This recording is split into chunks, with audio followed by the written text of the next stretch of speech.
Welcome to the Songwriter Connection podcast, where we look at the craft of songwriting through the eyes of the songwriter. Each week, we make a connection with a music maker, listen to their songs, and hear their stories.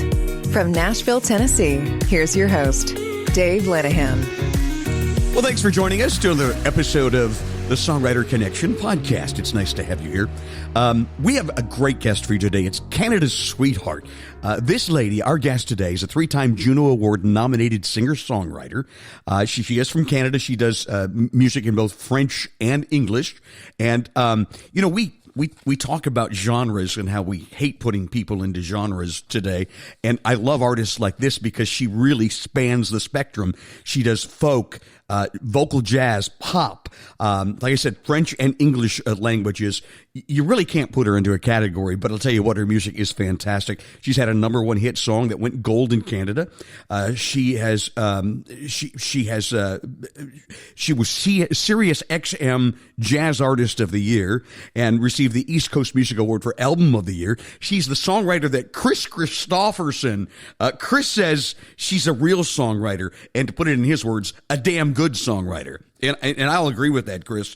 You've heard her music on TV shows like Orange is the New Black, The L Word, and Heartland, even a Chrysler commercial, her song Never Quit Loving You. So she's done the sync thing that we've talked a lot about on this. And she has played all over the world, from Canada, her home country, to here in the States, Japan, Europe, Australia, Mexico, South America, even the Middle East. So she is well-traveled, and we're on the phone today in her adoptive hometown of Vancouver, Canada. Welcome, Jill Barber. How are you? Hi, Dave. I feel very welcome and just thrilled to be here chatting with you today. Thanks for having me. Same here. Now, I read that, so it's your adoptive home in Vancouver, Canada. Where are you from originally? I was born and raised in Toronto. Were you? Yeah, I was. And I actually moved out to the east coast of Canada. I lived in Halifax. Okay. For about 6 years, which is where I got my career started in music.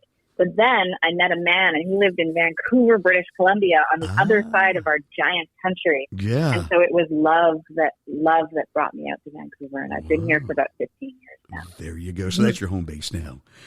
And you've got such a great story, mixing family life with the music industry. And I wanted to talk about that. And one of the reasons why we had you on the show, but I'm just so honored to have you. You're very accomplished. And you've got an amazing voice. And what I'd love to do is play a song here right off the bat, in case people are not familiar, but to listen to your voice. And this is from the title cut from your newest album called Homemaker, right? Anything you want to say about it up front before we spin it?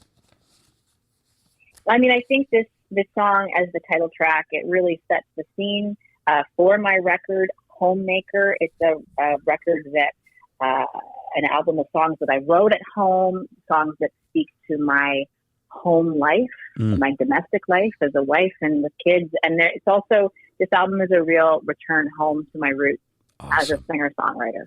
Very good. Well, let's give it a listen. This is Homemaker, title cut of her latest record. It's Jill Barber on the Songwriter Connection podcast.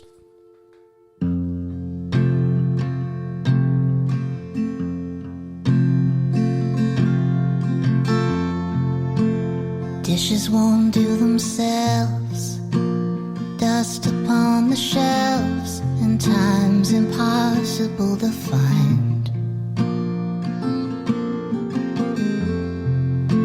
Is anybody gonna help tidy up these toys or the clutter in my mind? If all you wanna do is run, I won't tell anyone your secret fantasy.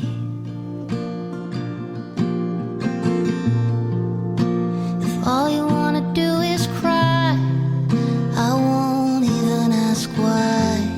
I'll just hold the box of tissues for you. Homemaker, it's okay if today the only thing you make is you make it through the day.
Those dishes don't do themselves, and I don't know why, but they don't. Jill, that's great. Jill Barber's our guest in the Songwriter Connection podcast, a song that I think every mom and homemaker in the world can identify with. And you wrote that by yourself? I did. I wrote that song. I actually wrote that song the day that my kids went back to school and daycare after being at home with me for a long stretch of months. During the pandemic that everybody experienced, and essentially I sent them off back to school and daycare. I came home, I sat on my couch, I had a big cry, yeah, and I just kind of like tears of kind of just relief and just a big exhale, and then I picked up my guitar and that song that song just kind of flowed out of me. That was one of those songs, I'm sure you chat with songwriters, where it's just like it just flowed right out of me. It really needed to be written. It does happen like that every now and then. And I imagine a very bittersweet moment. Yeah, for one thing, the kids are out of the house. Yes, yeah. Another's like, no, I miss you. Come back. So, yeah. And emotion sometimes just stirs the greatest songs. And you have two children, right? Tell us about them. That's right. Yeah. My son, Joshua, is 9 years old. And we have a daughter, Grace, who is Grace. 7. She just turned 7. I always love that name, Grace. I love that. Yeah.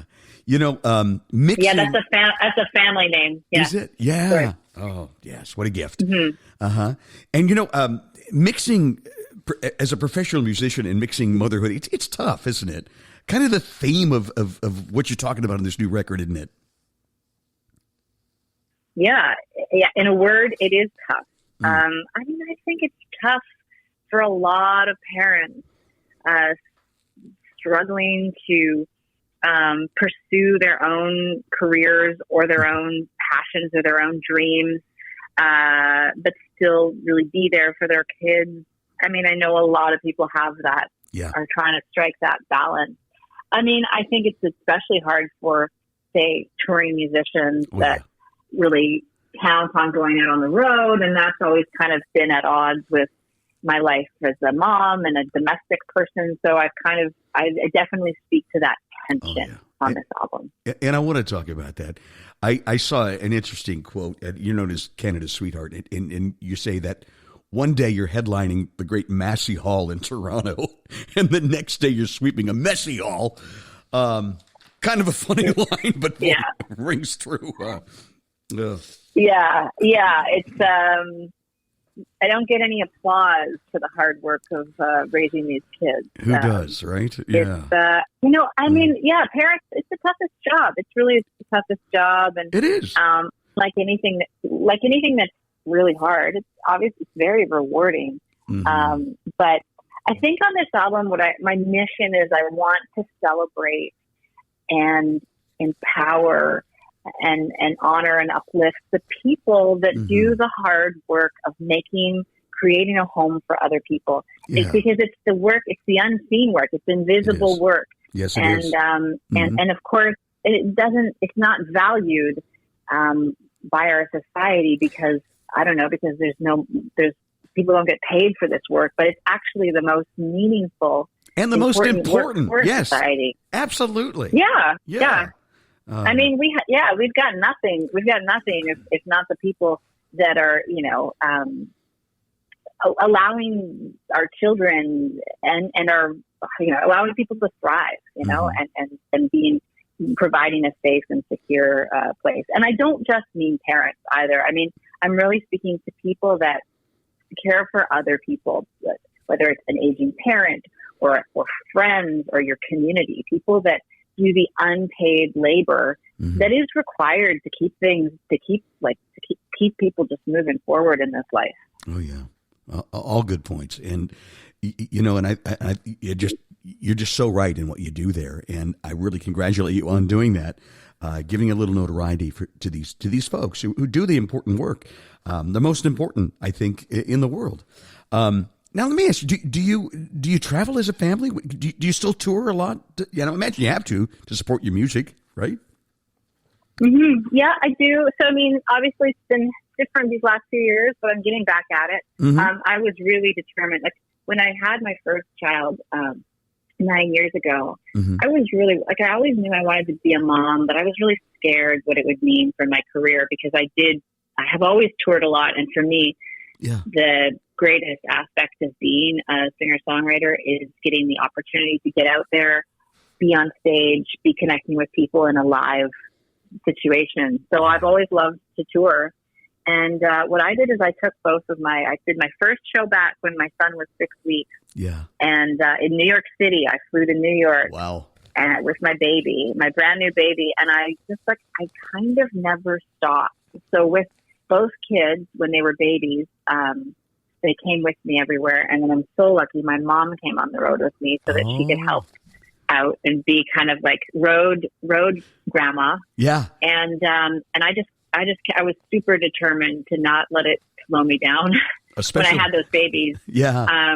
Yeah. And then, and then it got a little trickier when they turned 2 because all of a sudden I had to pay for a flight for them. Oh. And then it got harder for them because they needed their,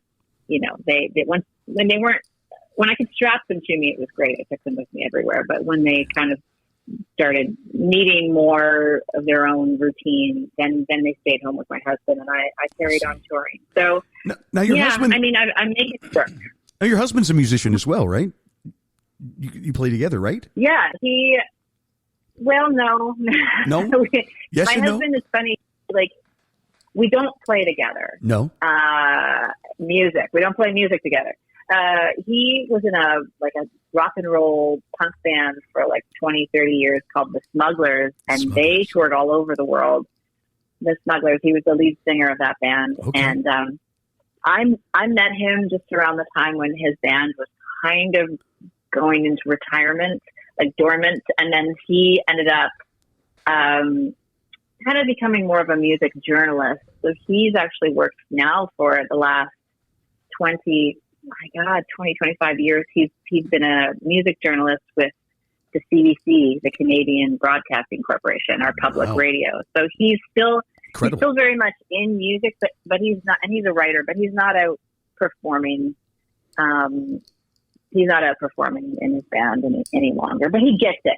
He totally gets it. He's been in that world and he sounds like he helps a lot, Yeah. You guys are partners in this, right? Yeah. I mean, yeah, he does. He's definitely one of my biggest champions and supporters, and he holds things down at home when I go on the road for about 10 days, and then things start to fall apart. And then I need to come home. But he's a good. He's definitely a great partner. Can we say his name? We should do a little plug. Oh yeah, his name is Grant Lawrence. I was just gonna say he could do a few more dishes. He takes credit for that line. Because he could do a few more dishes. They don't wash themselves, like you said. Yeah. No, they don't. No. His name is Grant. Yeah. Grant, that's my job here at home too. I do the dishes. But I'm very thankful that my wife is a wonderful cook. I can burn toast and I can make coffee, and that's about it. But I do the dishes. Yeah. So we've tried to pitch in and help as much as we can. Yeah, as much as we can. Good for you. So yeah. So let me ask you the obvious question, okay? And this is what moms want to know: how do you make it work, Jill? How do you pull it all together? How do you make it work? You got to be super mom today, or no? I think you just I always say this: you can do it all. You can have it all and do it all, but you're probably going to feel like you're not doing anything all that well. And sometimes I pay a little more attention to my career, and then it feels like I start dropping balls at home with the kids, and then sometimes the kids demand more attention, and I feel like, damn, I've turned my back on my career for the last couple of weeks because I've been distracted by my kids and I've fallen behind. I mean, I feel like a lot of us moms that do it all often have the feeling that we're not really killing anyone, but anyone task, right? That's why I wrote Homemaker. It's it's okay if you're not baking bread and you're not a super mom. If you just made it through the day and everybody's fed and everybody's safe and you're just like doing the best that you can, I think that's enough. I think that's enough. And I think, I think we're all just doing the best we can. I hate it when I hear my friends be hard on themselves, and I try the same voice talking to myself. Mm-hmm. We all need to be less hard on ourselves and just do the best we can, and take care of what matters most to us at any one given time. And hopefully my kids, I'm modeling for my kids the importance of following a passion and working hard and striving to, and being ambitious and trying to create a professional life for myself that I can be proud of. And I think they still feel like they've got a mom that is really present and cares and I don't know. There's no answer. No, there really isn't. We all just have to do the best we can. Yeah, there's not like an owner's manual that comes with kids, right? No. You just have to I tell you. Yeah. Yeah. Mm-hmm. And life is hard, I think, and I mean, and I say that as a person that doesn't have some people I look at other people that are up against it way more than I am. Like, I have resources.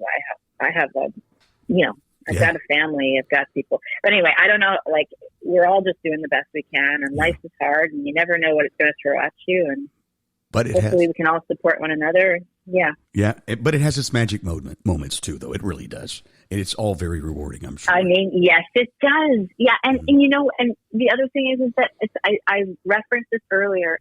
The stuff that is the hardest, I feel like at the end of the day, is the most rewarding. Yeah. So even when my life work balance and is thrown off, or I'm not feeling great in a day, like I kind of wouldn't change a thing really, like about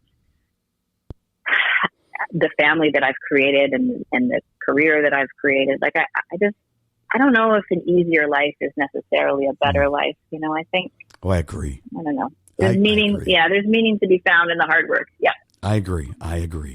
Well, let's move on to a recent single that you've had. I want to play from the Homemaker album. This is called Helium, and maybe you can tell us a little bit about that. This is a perfect segue, Dave, because it's really about. Cool. I'm all about segues. Reminding. Yeah, like it's a song that I wrote to kind of uplift myself. Mm-hmm. Again, feel like the problems that feel so big when you go outside and get some fresh air and breathe the air and get a little perspective. You realize our problems are not always as big as they seem. It's kind of just like a song about gaining a little bit of perspective and a little mental shift and trying to overcome small problems or big problems by letting them go, letting things go a little bit more. Yeah. Let them go and let them float away. All right, this is Helium, and this is from Jill's latest record, Homemaker, on the Songwriter Connection podcast. We're not getting any younger. Don't know if we're getting any wiser.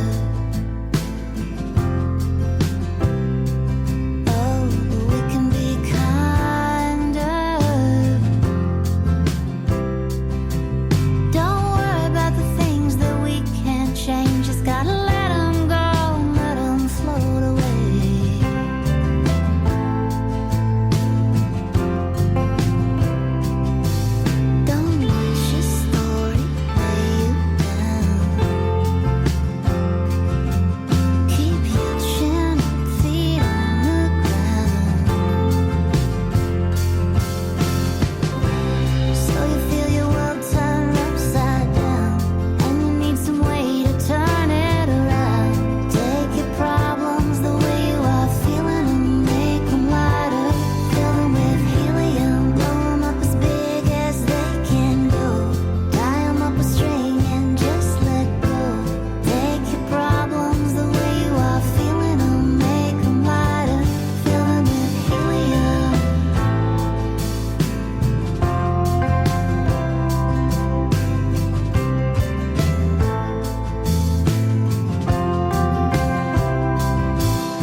There it is, Helium from the new Jill Barber record, Homemaker, here on this Songwriter Connection podcast. Thanks for joining us. I want to know all about Jill, the artist, and we're going to get into that when we come back. All right, don't go away. You're listening to the Songwriter Connection, connecting with music makers and hearing their songs and stories. Now back to the show with your host, Dave Linehan. Jill Barber is our guest. She's on the phone from Vancouver, Canada, and it's good to talk with you today. You are really an amazing artist, Jill. I love your voice. You know, it's so unique. I can't even really describe it, and I can't compare you to anybody. And I love that. I love that too. That's a great compliment. I mean, the voices that I love the most are just totally unique voices. I mean, yeah, I feel like when I was a teenager, I thought I had kind of a weird voice, but now I think it pays to just have a very unique voice. And I do. We've talked a lot on this podcast in the past, and my advice to young artists coming up, I always tell them, don't lock yourself into a particular genre. Let the marketers and the radio, whatever, they can do that, but don't let anybody put you in a box. Create your own genre. And we've had so many great artists on this show, like my friend Jamie Harris, who says her genre is folk and roll. My friend Olivia Francis, and she says it's sunshine story pop. See, I love that, and that's the best advice I give to young artists. And I imagine that's how you felt from the beginning, huh? Yeah, and I love those descriptions. The one that I've used over the years is Smokey Folky. Smokey Folky. Oh, I love that. I'm writing that down. That's how we describe you, Smokey Folky. I mean. Oh, that's wonderful. Wouldn't it? It'd be crazy. It'd be crazy if like our record collections were just one genre. No. I mean, well, maybe some people, but like for me, it's obvious that my music is kind of a reflection of the music that I listen to, which is not any one genre. No, me neither. And I pull a lot of inspiration from a lot of different types of artists. And God, I got to keep myself interested and follow different, musical pathways and. Play with different things, and much to the deep frustration of my team, I always feel like I'm delivering something a little different. But as you say, that's not my problem. That's their problem. You go. But I've heard that over the years. Like, how are we going to market this? Or we just built up this jazz audience, and now you want to release a pop album. And like, but I listen to some of your jazz recordings, and I love jazz music, and you do that very well, very, very well. Yeah. Well, I mean, I love that your podcast is the Songwriter Connection. For me, when people say like, how do we package this? Like, what is the connection here? I say like, because I'm a songwriter. All of these songs are mine. There's, I'm first and foremost a songwriter. Yep. Right. I write the songs. I love to hear that. And then we can decide if we want to. Yeah, we want to take them in a kind of a jazzy, nostalgic kind of old timey production, or do we want to like slick them up and kind of make them more poppy and fun? Like, to me, it's a really good song can be taken in any direction and still be a really good song. I agree with you, and kind of it sounds like what you're saying there. And you correct me if I'm wrong. A lot of you start with a song, and the song is the king. And then, it's really up to how you want to present it, how the producers want to produce it, as to what genre it fits into, right? I mean, it's mostly in production, isn't it? I think so. It's just like how you dress it up, or how you want to present it, how you want to, I don't know. Yeah. Yeah. Whatever vehicle you want to see it out to the world. And I mean, for these songs that were so personal and so raw and so much about this intimate, my intimate domestic life, I wanted it to just be a straight up, stripped down folk album. And you were a co-producer on this too, so you had a big hand in how it was going to be presented, didn't you? Yeah, in fact, I wanted to just be the sole producer. And I went ahead and kind of produced it. But at the end of the project, I really realized that I had been given a lot of assistance by my amazing trusty engineer, Eric Nielsen. He helped me with a lot of the kind of the more sonic decisions that make this album what it is. And so I wanted to share that role, because he brought so much to it in terms of the way the album sounds. So yeah, nice. So it's a co-production. Cool. Yeah. Very cool. Where'd you record?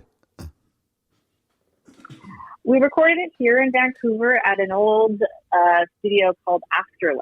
And it's actually got a real storied history. They dating back to the 60s and 70s. It's gone through different iterations, but a lot of bands have made albums at this place, and they have some beautiful reverbs and plates and tons of cool vintage organs and vibes and lots of things to play with. So it was a beautiful space in which to make the album. Sounds magical, really does, and that's where the magic happens. Really, it does.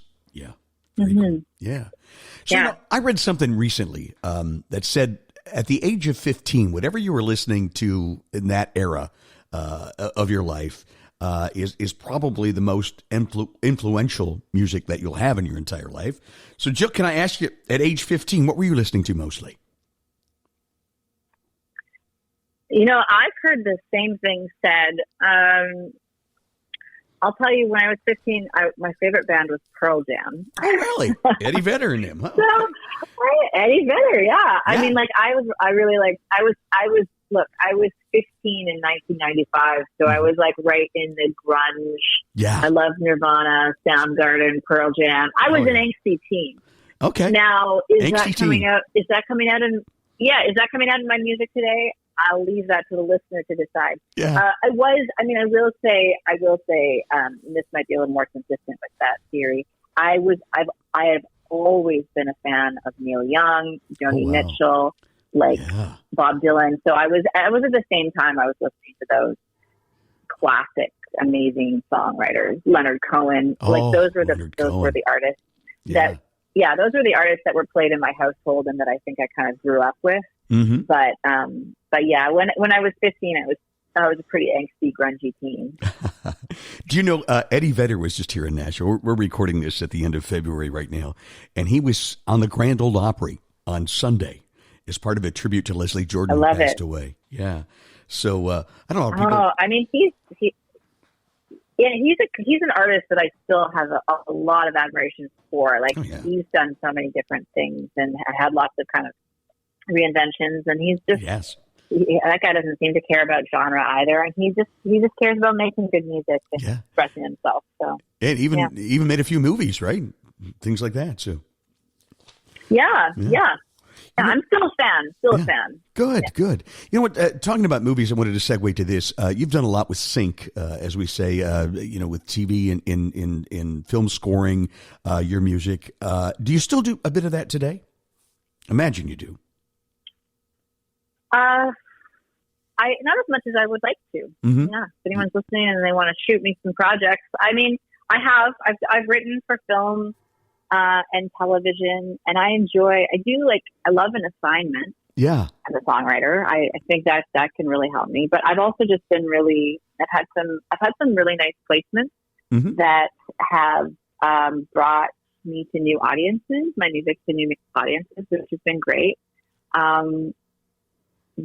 But that just feels so kind of random and lucky. I'm not actively out pounding the pavement trying to get sync licenses or anything. They usually come.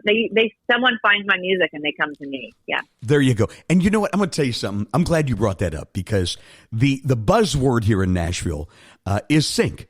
I guess a lot of writers, they're finding it harder and harder to get cuts today. I've had a lot of success with independent artists, but they all seem to be doing these elaborate productions and going for that sync crowd. And I'm sure everybody's doing that today, and it's getting harder and harder. But my philosophy has always been write the best song. Make sure you're writing a good song. It's going to find its home. It's going to find its place if it's good enough. And I'm totally against that writing just for sync. I'm a songwriter. I'm going to write the best possible song. Right. Do you feel the same way? I'm with you 100%. 100%. Mm-hmm. I mean, I apply that same philosophy to everything. Yeah. Like people, bands that are just trying to,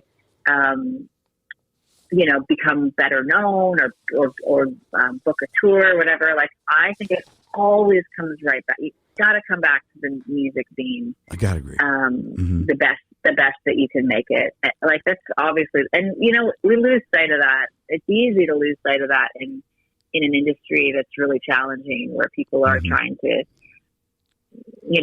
survive or trying to get famous, or I don't know. You can lose track of what it's all about. And really, it's all about a great song. It's all about a great and song. how that song makes you feel. I love that. I think you've hit it right on the, you hit the nail right on the head there. I love it. It's all about the great song. I was with NSAI, which is the Nashville Songwriters Association International, for years. I was a coordinator in Cincinnati, and their slogan is "It's all about the song," and I just don't think truer words have ever been spoken. I really don't. When did you start writing songs, Jill? When I first picked up a guitar at about age 14, my older brother, Matthew, who is also a professional musician, singer and songwriter, Matthew Barber. Okay. He started playing guitar and writing songs, and I looked up to my big brother, and so he let me borrow his guitar. He taught me a few chords, and Nice. both of us started writing as teenagers, and we have not stopped. That's great. It becomes a part of who you are, doesn't it? Yeah, it's how we express ourselves. It's just like it's way more than my job or what I do. It's just who I am. Yeah. I'm a songwriter. And there's something about that, having that creative outlet, I think. I just read I do a little radio show for Nashville Connection, it's called, and we talk about the news of artists and things that are happening here in Nashville. And I read a really interesting article about Alan Jackson, who can't tour anymore because of this disease he has, this CMT, they call it. And he has mobility issues and things. But one of the things he was saying on a recent podcast was, I'm never going to quit writing. I'm always writing melody ideas, song ideas, lyrical ideas down. I'll never quit making music. And I thought, that is good to hear. So, it's not only a part of you, it's who you are,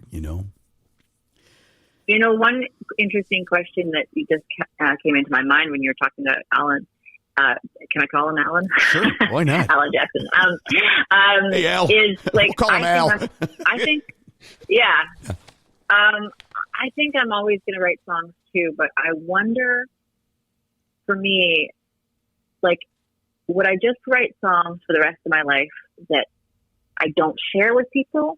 Because I think for me, a big part of the desire to write a song is to perform it for people. Like, I feel like that's what my songs want, is they do want to be heard, or I want to be heard, or I want to connect. I want to make a connection. I want them to resonate with someone else so that I can get that connection happening. It's kind of like a tree falling in the forest. Can anyone hear it? Like, if I only ever wrote songs and never shared them, I don't know, that would be a really different experience for me. I think I write songs to be shared, for sure. Yeah. And I just reiterate this, what Alan was saying too, that he's going to still release music for people there. He's just not going to tour anymore. That's what I was wondering is like, how will those songs still get wings somehow so that they can get out in the world to be heard? Oh, I believe they will. I believe they will. And I hope you would, no matter how old you get, I hope you would never stop sharing your songs and your gift, because I think you're given the gift of songwriting to share, no matter whatever your gifts are. I think it's it's in this life. That's what you're supposed to do with those gifts. Share them with other people, and you never know. You never know who you're touching. And I think with this new record, you are touching a lot of people out there, a lot of moms, and not only musicians but career women that are trying to mix it all together and make it work. And here's you going, hey, even if you just make it through the day, you're a homemaker. You know. It's just a powerful message, Jill, and I really congratulate you on that and salute you for that. Can we play another song from the record? One I listened to, and I think it says a lot. It's called "The Mother's Hand," My Mother's Hand. So tell us a little bit about the writing of this song, and then we'll play it, okay? Sure. I have an amazing mom. She actually happens to be sitting in the next room right now. Oh, awesome. She's visiting here. Hi, Mom. Yeah, first time here in the last few years. Yeah, she can't hear you. She can't hear you because you're in my earbuds, but she's in the next room. And it's really good to have her here. And she hasn't been here since the pandemic. Oh. So she's here now. But during that time when we were far apart from one another, I'm quite close with my mom. And we were far from one another. And it was her birthday. And I woke up and I realized it was her birthday, and I realized that I hadn't put a card in the mail. I hadn't done anything special for her, and I felt badly about that because my mom, she never misses my birthday or any my kids' birthdays, or she's so thoughtful, and she's always got a card in the mail. Oh. And so I was feeling kind of badly that morning, and trying to figure out what I could do for her. And so I was inspired to sit down and write a song for her. And this is the song that I wrote called My Mother's Hand. And I was able to make a scrappy iPhone recording of it. And I emailed it to her, got it in just under the wire and sent it to her on her birthday. And I realized, I might not be as incredible as my mom at keeping track of everybody's birthday and getting a card in the mail, but this was my way of showing my love for my mom in the form of a song. And I think I'm more than made up for it. She's pretty happy with it too. Those are the greatest gifts, the homemade ones, and the ones that only you can do. So let's listen to My Mother's Hand. This is Jill Barber, our guest on the Songwriter Connection podcast.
laptop and picked up my guitar.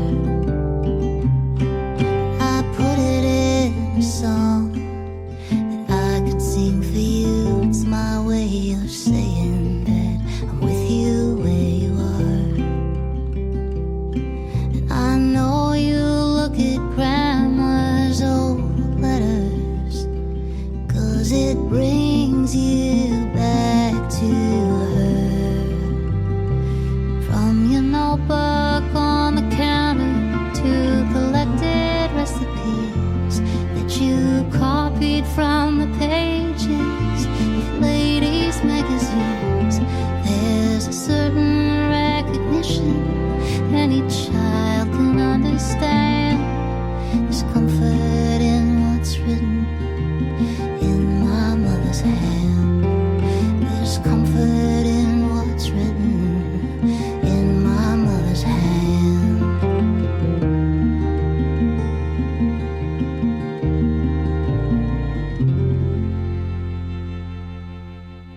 Well, I feel like I know your mom now too, Jill. What's your mom's name? Her name is Joyce. Joyce. That's wonderful. That's a beautiful song. From a great record called Homemaker, and I encourage you all to get it. According to, and I think this sums it up, according to this one pager that came out about you in this record, it says the album is a statement about the humility and strength it takes to do the meaningful work of creating a home for others while still holding space for your own dreams. So, and I think you've done it so well. Great job, Jill. Very much so. I wanted to ask. Thank you. Thank you, Dave. Yeah, and I know your music is out there everywhere, and you have a web page as well. Tell folks what that is and how to find you out there. You can find me at home on the internet at jillbarber.com. Jillbarber.com. Very good. Very easy to find. JILLBARBER. Just like the guy cuts your hair, right? That's it. Barber. That's exactly it. Yeah. Well, that's cool. You had a number one song not all that long ago. Gold record in Canada. It got you some nominations for Juno Awards, which is kind of the Canadian Grammys, right? Let's talk about That's Girls. right. Yep. Girls Gotta Do. Tell us about that one. We're going to play that one. Yeah. I really love this song. I was approaching my 40th birthday, and I wanted to write a pop album, but before I turned 40. It was just a little personal goal of mine. Uh-huh. And so I did that. The album is called Metaphora. And this song, Girls Gotta Do, is kind of just a fun, kind of tongue-in-cheek play on that, the expression of you gotta do what you gotta do. And I don't know, it's kind of about women's empowerment and sort of smashing the patriarchy, but in a fun way, Well, that's a great way to end the show, I think. Let's play it. Girls Gotta Do, Jill Barber. Absolutely. On our Songwriter Connection podcast. There, we'll play it from the beginning. How's that? I play the part. I play the game. I know the rules are not the same, but I'm done. I've rearranged, may not have won, but things have changed. A girl's gotta do what a girl's gotta do. A girl's gotta do what a girl's gotta do. Yeah, it's alright, and it's okay. I know it feels a little strange. I will explain. I'll walk you through a little pain. It's good for you. A girl's gotta do what a girl's gotta do. A girl's gotta do what a girl's gotta do. A girl's gotta do what a girl's gotta do.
I love it. And I love the bridge of that song.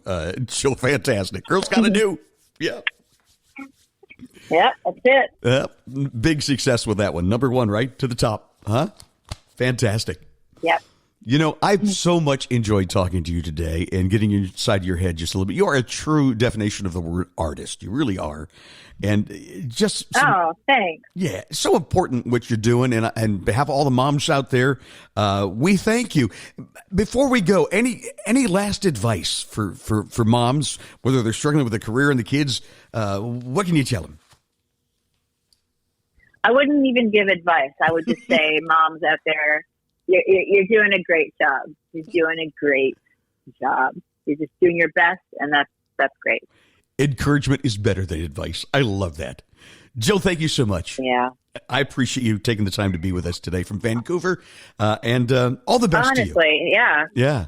I've really enjoyed our conversation. Thank you so much for your time, and also really appreciate the support and helping to get the music out there. Really appreciate it. When you get a new project, you let me know. We'll chat again Sounds sometime. Good. Okay. All right. Sounds great. We'll keep in touch. Thank you, Dave. Jill Barber from our Songwriter Connection podcast. Thank you for listening to the Songwriter Connection podcast. Find us on social media at Songwriter Connection. Also, listen to Dave Lanahan's Nashville Connections radio show. It streams live every Friday morning on WOBL and WNOI. Look for us on Facebook and YouTube. See you next time on Songwriter Connection.